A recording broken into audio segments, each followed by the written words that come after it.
राधे राधे। राधा रानी की कृपा आप सब पर सदा बनी रहे। आज की इस वीडियो में हम संतान सप्तमी की पूजा विधि के बारे में जानेंगे।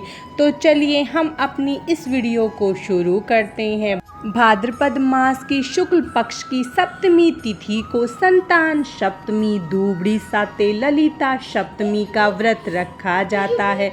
इस व्रत को माताएं अपनी संतान की रक्षा और उसके उज्जवल भविष्य के लिए करती हैं और संतान प्राप्ति के लिए भी यह व्रत रखा जाता है। संतान सप्तमी का व्रत माता पिता दोनों मिलकर भी कर सकते हैं। संतान सप्तमी की पूजा आप सुबह भी कर सकते हैं और शाम के समय भी संतान सप्तमी की पूजा कर सकते हैं। संतान सप्तमी की पूजा करने से पहले आप जिस जगह पूजा करेंगे उस जगह को अच्छे से साफ कर लें और गंगा जल छिड़क लें और अब एक चौकी रख कर उस पर पीला या सफ़ेद कपड़ा बिछा लें। पूजा करते समय आपका मुख उत्तर पूर्व दिशा की तरफ होना चाहिए। अब हम चावल या फूल का आसन देकर शिव परिवार की मूर्ति हो तो उसे विराजमान करेंगे। अब एक पीतल या तांबे के लोटे में जल लेकर उसे भगवान के दाहिने हाथ की तरफ रखेंगे। संतान सप्तमी पर पार्थिव शिव परिवार का पूजन करने का विशेष महत्व है। अब हम चावल या पुष्प का आसन देकर दीप प्रज्वलित कर लेंगे। उसके बाद हाथ में थोड़े से अक्षत, फूल और जल लेकर हम अपने व्रत का संकल्प करेंगे और सभी देवी देवताओं का आवाहन करेंगे। अब इनको हम भगवान के चरणों में समर्पित कर देंगे। अब हम पूजा करते समय ही एक 7 तार का 7 गांठों वाला डोरा तैयार कर लेंगे। अगर आपके पास चांदी का छल्ला या संतान सप्तमी की चूड़ी है तो आप उसे रखकर का पूजन करें। फिर आपको इस धागे को बनाने की ज़रूरत नहीं है। अब हम इस धागे को भी चौकी पर रखेंगे और इसकी भी पूजा करेंगे। अब हम एक लोटे में शुद्ध जल लेकर स्नान की भावना से तस्वीर में सभी भगवानों का स्नान करा लेंगे और चौकी का भी शुद्धिकरण कर लेंगे। उसके बाद अब हम सबसे पहले भगवान गणेश का जल से अभिषेक करेंगे, फिर माता गौरी का और फिर भगवान शिव का भी जल से अभिषेक कर लेंगे। उसके बाद वापस सभी का कच्चे दूध से अभिषेक करेंगे, फिर सभी का शुद्ध जल से अभिषेक करेंगे।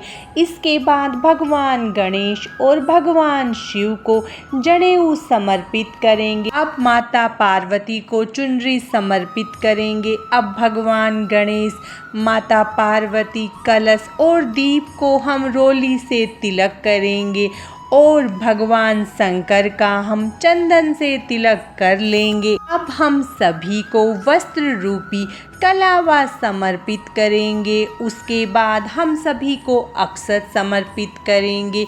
इसके बाद हम सबको पुष्प समर्पित करेंगे।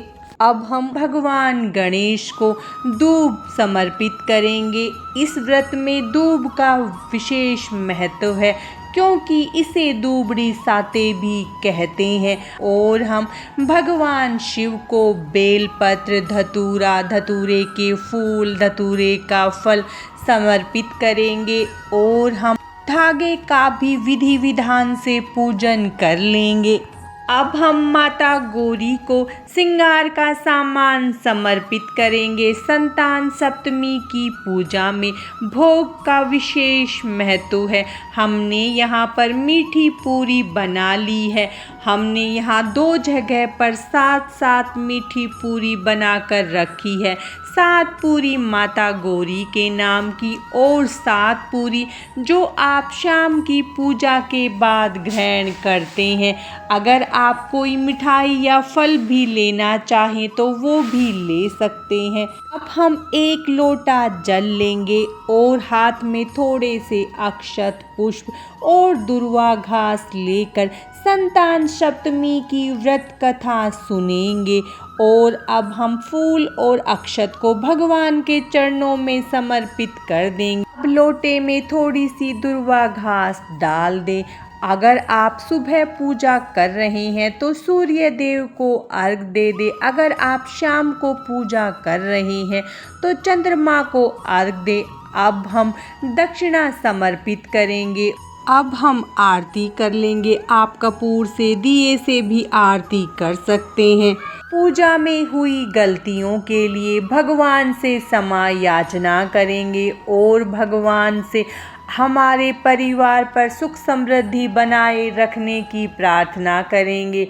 अंत में हाथ में थोड़ा सा जल लेकर हम 3 बार घुमा देंगे और जल को वहीं समर्पित कर देंगे। संतान सप्तमी का व्रत अगर आप संतान की कामना से कर रहे हैं तो आप पति पत्नी मिलकर भी इस व्रत को करें और भगवान शिव और माता पार्वती से जल्द ही आपकी मनोकामना पूर्ण करने के लिए कहें। आपने जो ये भोग समर्पित किया है उसमें से 7 पूरी माता गौरी की है, जिसे हम गाय को दे देंगे और 7 पूरी आपको ही खानी है व्रत खोलते समय, और सुहाग का सामान हम किसी ब्राह्मणी को दान कर देंगे। आपने अगर सुबह पूजा की है तो चौकी शाम को 5 बजे से पहले उठा लें। अगर आप शाम को पूजा कर रहे हैं तो चौकी अगले दिन उठाएं और आप फूल और पार्थिव शिवलिंग का भूमि विसर्जन या जल विसर्जन कर सकते हैं। संतान सप्तमी का यह व्रत बच्चे के उज्जवल भविष्य, बच्चे की सुख समृद्धि और संतान प्राप्ति के लिए भी संतान सप्तमी का व्रत रखा जाता है। और आपने जो धागा रखा है उसे आप अपने हाथ पर बांध सकते हैं। संतान सप्तमी की आप सभी को शुभकामनाएं। भगवान शंकर और माता पार्वती की कृपा आप सब पर सदा बनी रहे। राधे राधे।